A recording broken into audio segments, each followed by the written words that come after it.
Bonjour, j'espère que vous allez bien. Je m'appelle Alexandre Aubin-Gaspard. Aujourd'hui, je vais vous montrer comment cuisiner le flan de porcelet. En fait, je vais vous montrer comment cuisiner le flan de porcelet, mais en même temps, je vais vous donner un truc par rapport à la peau pour pouvoir faire une peau croustillante. Ça, c'est important. C'est ce qui fait que ça optimise le plaisir de jouer avec la peau du porcelet.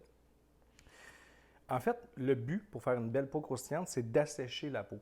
Fait qu'un des trucs qu'il y a, c'est que vous assaisonnez la peau exactement comme si vous alliez assaisonner une viande pour la cuire. Fait que vous en mettez pareil que si vous voudriez assaisonner un steak ou peu importe pour le mettre. Vous le laissez aller toute une nuit au frigo. Ce que ça va faire, c'est que ça va faire un peu comme dans des légumes quand on met du sel. Ça va faire ressortir l'eau de la peau, ce qui va la rendre beaucoup plus sec. Donc, quand on va la mettre à la poêle ou au four après, ça va donner une peau croustillante beaucoup plus facilement. Il y a moyen de le faire sans. C'est juste que vous allez vous battre un petit peu plus dessus. Donc, je l'ai fait au préalable pour que vous puissiez voir hier soir qu'est-ce que j'ai fait. C'est que je l'ai mis au sel, puis je l'ai laissé comme ça à l'air libre dans le frigo pour être capable d'assécher la peau. Fait qu'on voit que la peau est beaucoup plus sec que sur le morceau de viande qu'il y a là. S'il reste du sel, vous pouvez juste l'éponger. C'est pas grand-chose. Vous voulez enlever l'eau. Vous ne rajoutez pas de l'eau pour enlever le sel. Faites juste enlever l'eau.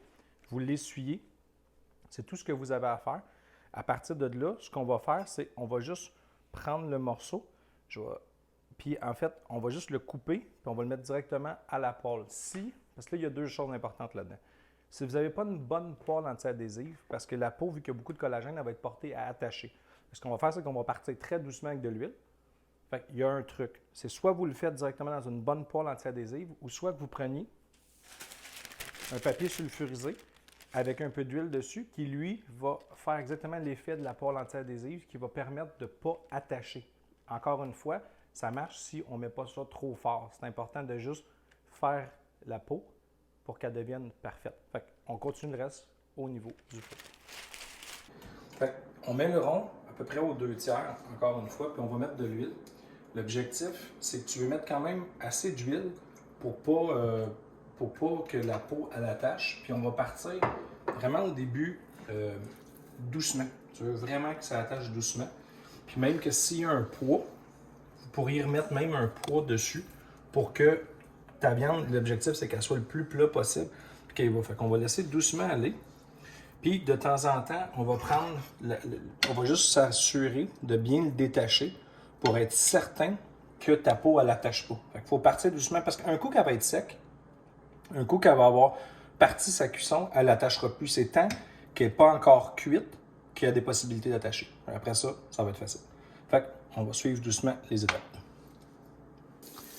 Fait que ça doit faire à peu près une minute ou deux, ça y va, je me suis assuré que ça n'a pas attaché le fond. Fait que tu vois que la peau elle commence à croustiller, ça c'est à cause du sel, qu'est-ce que ça a donné. Fait que pour finir cet effet-là, un coup que tu es sûr qu'il est rendu comme ça, il n'y a pas de danger qu'il attache. Fait qu'on peut juste baisser le rond doucement. Je suis allé me chercher des poils en fonte, puis j'ai laissé d'autres stocks dedans. L'objectif, c'est d'aller l'accoter pour donner une meilleure surface. Pour que ça soit, tu peux le faire avec la main, mais c'est plus facile de juste mettre un poids. Tu le déposes dessus pour faire une belle plaque de peau croustillante. Fait qu'on va continuer à cuisson. Je vous montre ça dans pas. Donc, j'ai mis la poêle. Je me suis assuré de peser dessus pour faire attention de ne pas abîmer le reste de notre poêle anti-adhésive en arrière. On va aller voir ce que ça a l'air. Ah, yeah. La peau qui commence à faire une belle chip ici. Fait que je pourrais commencer à le griller de l'autre côté doucement. On va y faire une belle caramélisation partout en fait. Ça va arriver comme ça. On va griller de tous les côtés. Après ça, je vais redonner un coup sur la peau pour pas qu'elle s'aille regorger d'humidité. On le laisse tempérer. On va aller goûter ça. Et voilà. Donc, j'ai vérifié la température. On va la revalider un peu. En fait, le principe, ce qu'on cherche, ça se trouve à être d'avoir entre 58 et 62 Celsius. Fait que tu vas vouloir sortir un peu avant pour que, en tempérant, vu que c'est un morceau de gras, il va quand même rester assez chaud longtemps. Faut juste aller le chercher. Tu vas à cœur, on vérifie, s'assurer qu'on arrive autour de 56 à 58, il va y aller. Fait que, tu vois, selon les étages, j'étais à peu près à 62 et à peu près 58 sur la partie plus épaisse. Fait que c'est parfait. Fait qu'on laisse tempérer à peu près un 5 minutes, puis après ça, on pourrait y aller. Même si c'est un peu rosé, c'est vraiment spécial dans le porcelet, c'est ce qui fait que c'est magique. Tu peux le manger même rosé avec un peu de fleur de sel, c'est vraiment exceptionnel. Il y aurait eu moyen de le faire aussi un petit peu plus le côté français, où une cuillère à soupe de beurre avec une gousse d'ail avec du thym et tu fais juste l'arroser. En fait, ça fait de quoi qui est vraiment le fun au niveau des saveurs. Là, je voulais juste vous montrer la technique pour la peau puis la cuisson. Il y a moyen même d'aller un petit peu plus haut ça. Donc, on attend 2 minutes, je vais vous couper ça. C'est prêt. Donc, ce qu'on va faire, c'est vraiment important. Cette étape-là est cruciale, puis c'est vraiment important que vous le compreniez comme il faut. La facilité, ce serait de retourner le morceau de bord pour être capable de couper parce que la peau, c'est quand même difficile à couper, ça reste plus croustillant. Si c'est bien réussi, c'est le fun. Donc, ça prend un couteau qui coupe beaucoup. Parce que si vous faites l'inverse, on va s'être battu pendant toute la cuisson pour avoir une belle peau croustillante. Et puis finalement, quand on va le retourner de côté pour le mettre dans son jus de cuisson, dans ce cas dans le fond, elle va se retrouver à devenir molle d'ici à ce qu'on serve. C'est que c'est pas intéressant. Donc, c'est important de la garder, de faire attention, tu sais.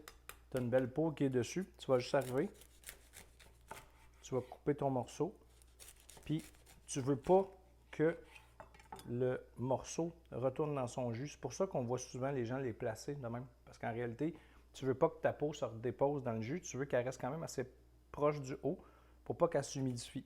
Fait que faites juste couper des belles petites tranches. Comme je vous disais, c'est pas grave si c'est un peu rosé. C'est ce qui est la particularité du porcelet. Tu as quelque chose vraiment de trippant. Après, on y va très simple, juste comme ça, dans une assiette, un peu de fleur de sel, l'accompagnement que vous préférez. Le reste, là, je vous le laisse aller.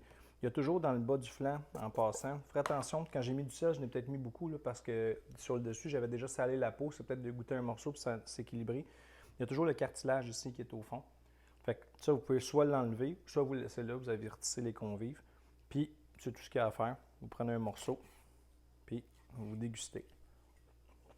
Bon appétit!